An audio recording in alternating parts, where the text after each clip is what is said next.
La mort a toujours intimidé, mais aussi fasciné. Néanmoins, il en est un qui ne s'est pas seulement contenté de la dominer, mais qui en est même venu à l'incarner. Certains diront que pour devenir le maître de la mort, il faut accepter le fait inéluctable qu'il nous faut tous mourir un jour, et qu'il y a des choses bien pires dans la vie. Ce n'était pas l'opinion de Nagash de son vivant. N'acceptant pas son statut de mortel, le seul moyen de vaincre la mort était, à ses yeux, de la posséder. Son périple jusqu'au rang de dieu de la mort elle-même fut pourtant semé d'embûches, et bien des fois, la fin définitive ne fut pas loin de le saisir. Son incroyable volonté et ses pouvoirs noirs maintinrent cependant toujours un semblant de vie en lui permettant de toujours revenir, plus fort, plus sombre et plus puissant. L'histoire de Nagash débute dans le monde qui fut, 2000 ans avant le premier avènement de Sigmar. Loin au sud des contrées qui accueilleraient plus tard l'Empire et la Bretonie, une immense civilisation fleurissait déjà. Le long des rives du grand fleuve, un puissant peuple, dirigé par ses prêtres rois, avait bâti de grandes cités et s'était imposé sur un territoire gigantesque. Le cœur des grandes armées de ce peuple maniait la lance et l'arc, disposant déjà de formations militaires implacables, tandis que le fer de lance se constituait des redoutables auriges qui écrasaient l'ennemi sous les roues de leurs chars. Cependant, le némésis des souverains de ce peuple n'était autre que la mort elle-même. Les prêtres rois, dont le moindre caprice avait force de loi, n'eurent bientôt qu'une unique obsession, vaincre ce seul ennemi qui leur restait. Ils construisirent alors au fil des générations des nécropoles toujours plus démesurées les unes que les autres, afin d'y amasser les richesses en vue de leur mort. Ils étaient convaincus que ces tombeaux deviendraient leur demeure pour l'éternité, et se faisaient enterrer avec armures, chars, chevaux, et même femmes, serviteurs et soldats, pour continuer à régner même dans l'au-delà. Chaque cité humaine fut bientôt bordée de ces nécropoles, qui devinrent très vite plus imposantes que les demeures des vivants, et qui abritaient de véritables légions de morts. La plus grande des cités du grand fleuve se nommait Khemri, et c'est entre ces murs que Nagash vit le jour, fils aîné du roi Ketep. Dans cette civilisation, le fils aîné d'un prêtre roi était voué à rejoindre le culte mortuaire, tandis que le trône était destiné au fils cadet à la mort de son père. Malgré le statut de haut prêtre qui lui fut très vite accordé, les ambitions du jeune Nagash étaient loin d'être satisfaites. Échafaudant un plan visant à s'emparer du trône de Khemri, il s'entoura d'une dizaine d'acolytes, parmi lesquels celui qui deviendrait son plus fidèle lieutenant, Arcane. Trahissant son frère, il parvint à le faire inhumer vivant dans la pyramide de leur père, avant de se proclamer roi. Sa puissance et sa maîtrise de la magie noire étant devenues colossales, nul n'osa s'opposer à lui. Pour autant, la soif de pouvoir de Nagash n'était pas assouvie, et il continua à mener de terribles expériences en quête de cette immortalité qui lui était si chère. Combinant les incantations du culte mortuaire aux rudiments de magie noire apprise auprès des sorcières elfes noirs capturés, il fut le premier à s'essayer à la nécromancie. Ainsi furent écrits les 9 grimoires maudits, les livres de Nagash, qui compilent d'incroyables connaissances nécromantiques. C'est ainsi que Nagash mit au point l'élixir de vie, qui permit à lui et ses lieutenants de traverser les âges, tout en leur accordant une force surnaturelle. Le temps passant, ils se mirent à éviter la lumière du jour et les brûlures du soleil, pour ne vivre que dans des lieux froids et sombres. Régnant désormais en maître absolu sur Khemri, Nagash et ses suivants ne tardèrent pas à se considérer comme des dieux. Au fil des siècles, Nagash mobilisa l'essentiel des ressources de sa cité pour la construction de sa terrible pyramide noire, l'édifice le plus gigantesque jamais érigé par l'homme. Le marbre noir de la structure devait lui permettre de canaliser les vents de magie et d'attirer à lui tous les flux de magie noire. Ayant toujours besoin de plus de ressources, Nagash entra en guerre contre les 7 autres grandes cités. Ses pouvoirs nécromantiques ayant été décuplés, il leva pour la première fois de l'histoire des légions de squelettes pour combattre les armées que les autres prêtres rois envoyèrent à sa rencontre. L'arrogance de Nagash causa finalement sa perte. Persuadé que ses rivaux finiraient par implorer sa pitié, il n'anticipa pas que les conflits mèneraient les 7 gigantesques armées à ses portes. Malgré le déferlement de magie noire qui dévasta les terres, il ne put empêcher le siège de Khemri et la chute de sa cité. C'est ainsi que les vivants vainquirent les morts et mirent à sac la pyramide noire, massacrant le peuple de Khemri et décapitant les acolytes de Nagash. Le nécromancien, quant à lui, resta néanmoins introuvable. Errant longtemps dans le désert et assailli d'affreuses visions, sa vitalité hors du commun le poussa, à moitié fou, loin au nord, jusqu'aux montagnes du bord du monde. Quelle force maléfique l'avait attiré vers cette région lointaine? Rien de moins que l'énorme fragment de Malpierre, enfoui dans les profondeurs du tristement célèbre pic d'Olan.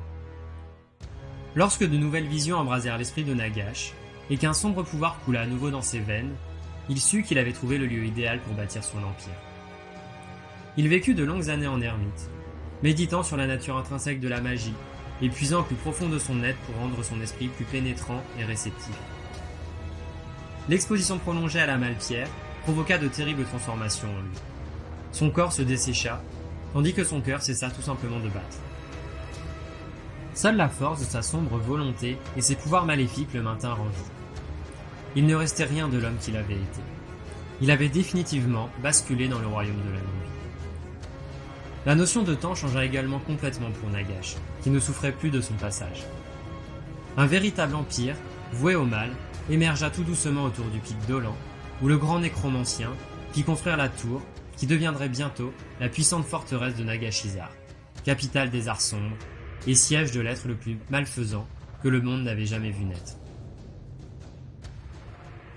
Au cours des siècles qui s'ensuivirent, Nagash trouva de nouveaux alliés en la coterie des vampires de Lamia. Lorsque ceux-ci furent défaits à la chute de leur cité, il les attira à lui et en fit ses nouveaux lieutenants. Dès lors, tous les éléments étaient réunis pour mettre en application son vaste plan qui n'avait d'autre finalité que transformer le monde en royaume mort-vivant, où nulle action ne pourrait être menée sans son consentement. La première étape fut l'élimination de sa patrie natale, qui ne s'était que trop opposée à lui par le passé. Sous son ordre, des légions de morts-vivants se mirent en marche. Néanmoins, le grand nécromancien sous-estima une fois encore la combativité des vivants. Pendant sa longue absence, le pays du Grand Fleuve s'était unifié sous le règne d'un unique roi, Alcadizar le Conquérant, plus grand général que son époque ait connu et disposant de la plus vaste armée jamais réunie. La guerre opposant les vivants et les morts se prolongea durant 10 longues années. Mais malgré leur pouvoir redoutable et la terreur qu'ils inspiraient, les vampires n'étaient pas invincibles. Bien que l'avantage basculât d'un camp à l'autre de nombreuses fois, la horde de Nagash se trouva repoussée définitivement lors de la bataille du Crâne Doré. Forcés d'abdiquer, les vampires fuirent pour rejoindre leur maître à Nagashizar. Ce dernier les maudit pour leur échec et les condamna à une souffrance éternelle avant qu'ils ne s'enfuient à nouveau pour se disperser aux 4 coins du monde. Pendant encore une décennie, Nagash rumina sa défaite, se jurant de faire subir à ce roi son courroux. Adoptant une nouvelle stratégie, il empoisonna les eaux du grand fleuve, jusqu'à présent source de vie du royaume de Neekara. Les cultures devinrent rapidement toxiques et la maladie décima la population. Des millions d'individus trépassèrent en quelques semaines, tandis que Alcadizar, assis dans la salle du trône de Khemri, ne pouvait que regarder son peuple mourir, impuissant. Les cadavres des victimes dépassèrent bientôt en nombre les vivants, et les rues furent jonchées de corps qui pourrissaient. Chaque chose vivante du royaume était en train de succomber.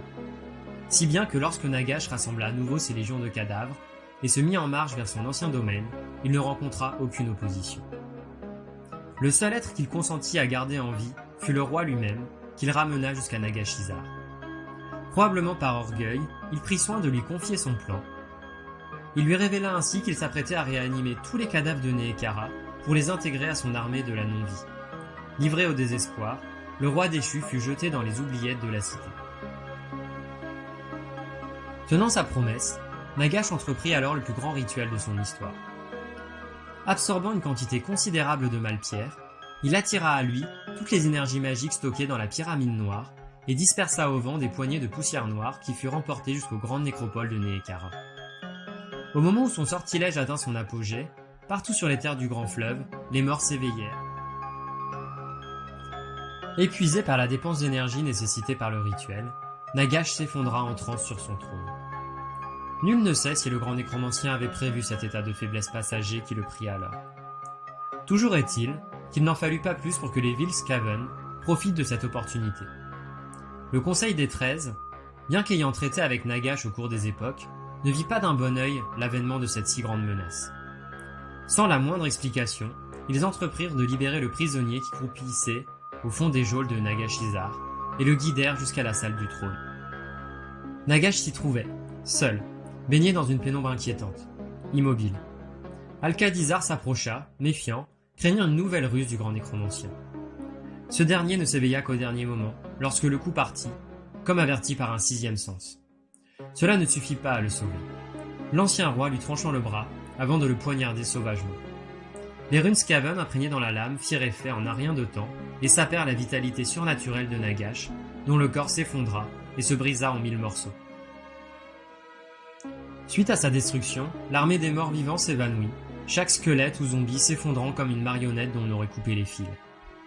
Pour un temps, la menace que le puissant nécromancien faisait régner sur le monde fut levée. Encore une fois, les mortels furent bien naïfs d'imaginer avoir définitivement vaincu Nagash. Une entité d'une telle puissance, et si habituée à flirter sans cesse avec la mort, ne pouvait si facilement disparaître. Il avait prévu l'éventualité de sa chute, et avait préparé son sarcophage au cœur de la pyramide noire pour sa résurrection. Celle-ci fut longue à attendre, tant ses cendres, seuls restes de son corps, brûlés dans le feu des forges de Nagashizar, mirent du temps à rejoindre inlassablement la pyramide, le centre de son pouvoir nécromantique. Par une nuit sans lune, des siècles après sa défaite, le couvercle du sarcophage s'ouvrit et Nagash s'éveilla pour fouler à nouveau le monde des vivants. De retour dans son pays natal, il tenta sans attendre de soumettre les morts à sa volonté. Quelle ne fut pas sa surprise de constater que la majorité se refusa à lui. L'ayant détesté de son vivant, il ne le suivrait pas non plus dans la mort, car une autre puissance nécromantique était à l'œuvre. Son vieux sortilège avait en effet affecté les puissantes nécropoles des prêtres rois des temps anciens, les réveillant de leur sommeil éternel. Autrefois royaume florissant, le pays du grand fleuve n'était désormais plus qu'une terre de morts vivants, gouvernée par les rois des tombes, Cetra à leur tête. Fou de rage, Nagash rassembla les morts qu'il put soumettre à sa volonté et entra en guerre contre ces usurpateurs sortis de leur nécropole.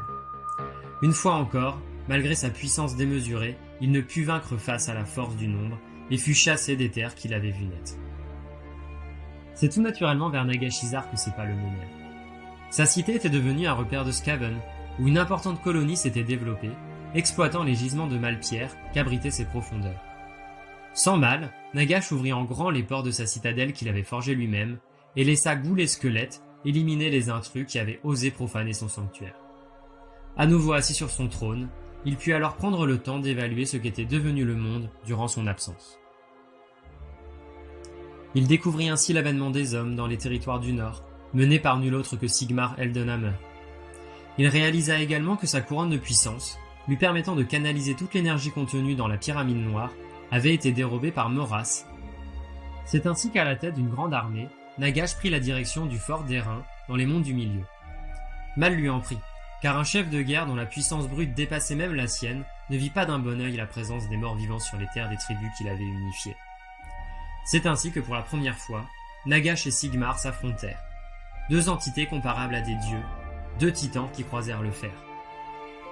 Zephet Neptar, la lame mortis de Nagash, rencontra Galmaraz pour un combat qui devait durer des heures.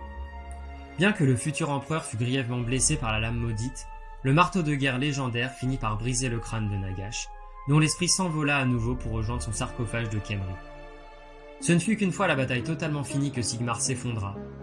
L'homme-dieu eut besoin de temps pour se remettre des blessures infligées par Nagash, et jamais il ne retrouva l'intégralité de sa force. Suite à ce nouveau revers, Nagash tira deux leçons. D'une part, il y avait à présent en ce monde des pouvoirs en mesure de rivaliser avec le sien. Pas seulement celui de Sigmar Eldenhammer, mais aussi l'influence grandissante des dieux sombres qui s'agitaient.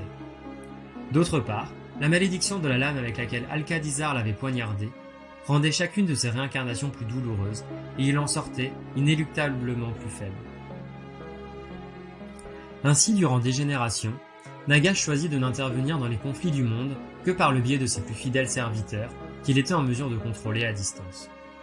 Parmi ces pantins, on peut nommer Heinrich Kemmler, le nécromancien, ou encore Manfred von Kasten, le vampire. Néanmoins, le plus fidèle vizir de Nagash restera toujours Arkhan le Noir, revenu lui aussi d'entre les morts, avec comme motivation que de servir son maître et faire payer au souverain de Nehekhara ce qu'il considère comme une infâme trahison. Nagash allait prendre tout son temps pour réapparaître, attendant que ses pouvoirs se régénèrent pleinement. Cette fois, le grand nécromancien allait s'approprier le pouvoir de la mort elle-même. Il étoufferait toute vie et régnerait éternellement sur le monde des ténèbres, ainsi engendré. À l'aube de la fin des temps, ce n'était une surprise pour personne, le monde qui fut était malade. Le chaos qui déferlait du nord se répandait comme la gangrène et devait affecter toutes les civilisations. Lorsqu'une comète à 2 queues apparut pour la seconde fois dans les cieux des mortels, de nouveau, les dieux sombres firent montre de leur force.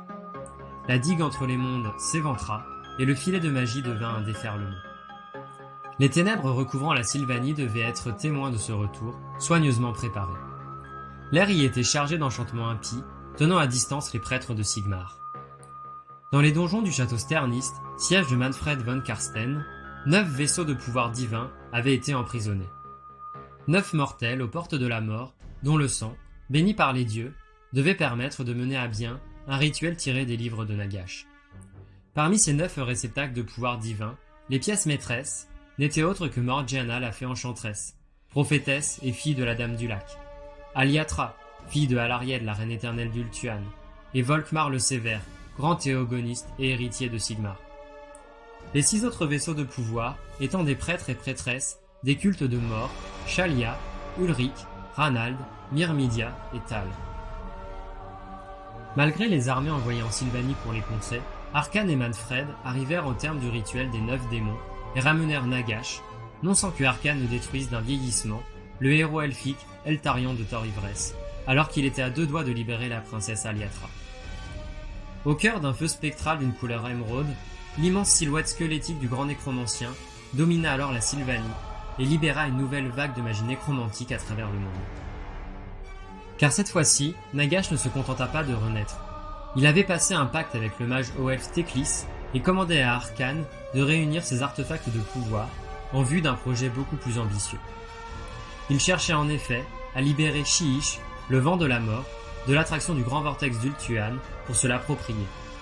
Ainsi deviendrait-il un être de magie incarné, un avatar de la mort, assez puissant pour dominer le monde. Lorsque la magie de Nagash plongea au cœur du grand vortex pour y arracher Shiish, le monde entier trembla, tandis que des répercussions se firent sentir dans tous les royaumes où la magie noire était présente. Il apparut cependant vite à Nagash que quelque chose ne s'était pas déroulé comme il l'avait prévu. Bien que le vent de la mort résonnait en lui, une nouvelle fois, il ne revenait pas avec autant de pouvoir qu'il aurait dû. Si le rituel s'était passé comme attendu, le sang des 3 êtres divins sacrifiés aurait dû lui permettre de rivaliser seul face aux puissances de la ruine. Ce que Nagash ignorait, c'est que l'ascendance d'Aliatra, sacrifiée par ses serviteurs, n'était pas celle du roi phénix d'Ultuan, et donc d'Azurion, comme il l'imaginait. Elle était en réalité la fille du prince Tyrion, dont le sang portait la malédiction d'Anérion, qui sapait désormais les forces du grand nécromancien. Teclis l'avait su, sans aucun doute, ce qui rendait ce dernier fou de rage. Au plus fort de l'incantation, le grand nécromancien avait failli accéder au statut de divinité qu'il convoitait tant. Il ne put ensuite que ressentir la présence des hordes de morts vivants qui erraient désormais stupidement de par le monde, sans être en mesure de les contrôler. Ce n'était pas une armée qui attendait ses ordres, mais des hordes dénuées de chefs qui étaient à la disposition de ceux suffisamment forts pour les diriger. Pour l'instant, toute confrontation contre les dieux du chaos était impossible. Cependant, ce n'était qu'un contretemps. Le pouvoir de la mort s'accumulait dorénavant en Sylvanie, et les enchantements du grand nécromancien empêchaient quiconque d'y puiser en dehors de lui-même. Nagash dut retourner dans ses terres ancestrales jusqu'à sa pyramide noire.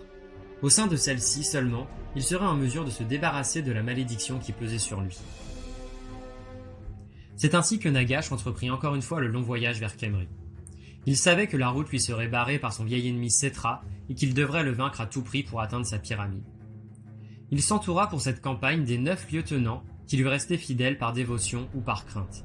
Arkhan, Manfred, Neferata, la maîtresse du pinacle d'argent, Krell, Luthor Arkon, Dieter Elsnich, Valak Arkon, le premier dragon de sang, le sans nom, et enfin Vlad von Karsten, qu'il ramena de l'autre monde.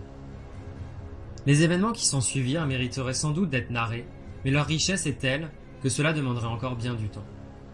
Toujours est-il qu'à l'issue d'effroyables luttes où les morts s'entre-déchirèrent, les légions rois des tombes de Settra furent défaites, le prêtre roi anéanti et la cité de Khemri rasée jusqu'aux fondations par la fureur de Nagash. Mue par la magie noire, la pyramide de Nagash fut arrachée au sol et l'armée des morts regagna la Sylvanie. Par la suite, Nagash et ses lieutenants intervinrent activement dans les guerres ravageant l'Empire. Depuis le nouvel avènement du grand nécromancien, les morts trouvaient difficilement le repos et étaient sans cesse relevés pour venir affronter à nouveau les séides du chaos. Ainsi, Vlad von Karsten eut son rôle à jouer dans la défense d'Aldorf puis d'Averheim, tandis que le Sans-Nom contribua à la protection du bastion doré érigé par Balthazar Gelt. Mais même avec l'intervention des légions des morts-vivants, la chute des grandes cités de l'Empire était inéluctable. Nagash lui-même ne prit part que tardivement au combat. Enfermé dans sa pyramide noire, il continuait à drainer la magie noire répandue dans les terres de Sylvanie pour accroître sa puissance. Il ne daigna intervenir qu'au dernier moment, même lorsque les os de Nurgle s'enfoncèrent profondément dans ses terres jusqu'aux portes de la pyramide noire. À cette seule occasion, il émergea alors de son sanctuaire pour porter la guerre aux démons et pour vaincre Isabella von Karsten, dont l'enveloppe corporelle avait été possédée par Nurgle. Mal lui en prit en réalité, car il n'en fallut pas plus pour que les Skaven ne viennent une fois encore perturber ses plans de toute puissance. Profitant de l'absence du seigneur des lieux, le technomage Ikit la Griffe s'infiltra dans la pyramide noire pour y déposer une bombe à Malpierre d'une force phénoménale. Impuissant, Nagash ne put qu'assister à l'effondrement de sa forteresse volante. Poussant un hurlement de rage qui ébranla même les montagnes, il projeta sa magie devant lui, sans aucune forme ni aucun objectif. Un raz-de-marée punitif qui immola la chair démoniaque et réduisit tous les démons présents en Sylvanie ensemble. C'est alors que Nagash fut submergé par l'épuisement. Tandis que la bourrasque magique se taisait enfin, il s'appuya lourdement sur son bâton et réalisa alors sa terrible erreur. Avec la destruction de la pyramide noire, son lien avec le lac de la mort, servant de réceptacle à toute la magie noire amassée en Sylvanie, avait été irrévocablement détruit. Il était encore maître du vent de la mort, toujours ancré en lui. Toutefois, il ne pouvait plus puiser dans le vaste réservoir d'énergie qu'il avait jalousement engrangé et enterré dans la roche de sa province après sa résurrection. Pire, dans un accès de fureur, le grand nécromancien avait presque épuisé la totalité de ce qu'il avait passé des mois à absorber. Nagash avait eu le pouvoir d'un dieu.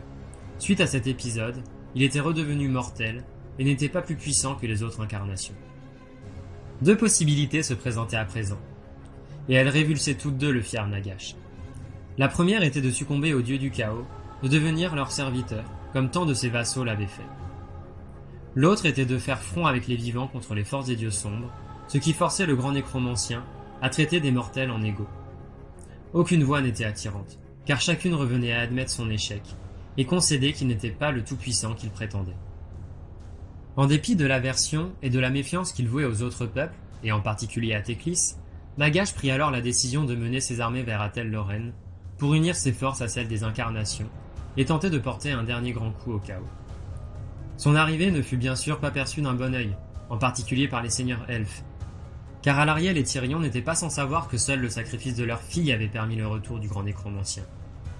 Seul l'empereur avait osé s'interposer, arguant que Nagash était indispensable pour leur survie à tous dans un monde où les derniers bastions libres de l'influence du chaos vacillaient. Le dernier acte de la guerre de la fin des temps se déroula à Middenheim, autrefois la puissante cité du Loup Blanc, désormais occupée par les forces du chaos, qui ne tentaient rien de moins que d'ouvrir une troisième faille vers la dimension démoniaque. C'est ainsi que Nagash prit part à cette ultime bataille du côté des vivants, condamné à lutter comme eux contre l'avancée inexorable d'Archaon. À Middenheim, l'ost du grand nécromancien ne fit que croître au fur et à mesure que zombies et squelettes se relevaient sous ses ordres. C'est ainsi qu'il éradiqua l'immense armée des hommes bêtes et des trolls envoyés à sa rencontre, tandis que ses lieutenants, Arcane et Krell, décimèrent les armées de Slanesh de Sigvald le Magnifique. Tandis que les armées des incarnations s'approchaient de l'antre d'Archaon, c'est ensuite face à la légion de cornes du démon majeur Kabanda que Nagash se mesura. Le buveur de sang tint tour à tour le prince Tyrion puis Nagash en respect, avant d'être finalement défait par Galmaraz. Lorsqu'enfin les détenteurs des vents de magie atteignirent Archaon, le grand nécromancien fut de ceux qui lancèrent toutes leurs forces dans la dernière bataille contre les démons pour enfin défaire l'élu des dieux sombres.